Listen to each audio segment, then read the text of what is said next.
Want to send songs directly in Instagram chats? Instagram now lets you share music with friends right inside DMs using a cool animated music card. In this video, I'll show you exactly how to do it step by step.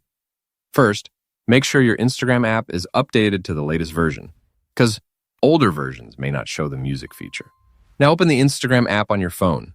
Tap the messages or DM icon to open your chats.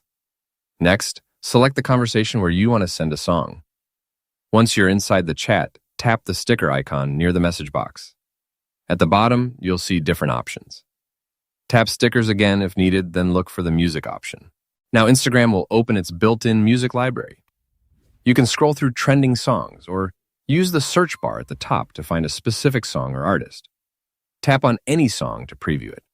If you like the song, tap the send button at the bottom of the screen. The song will instantly appear in the chat as a stylish vinyl-style music card that the other person can play directly inside Instagram. This is a fun way to share favorite songs, moods, or trending music with friends without leaving the app.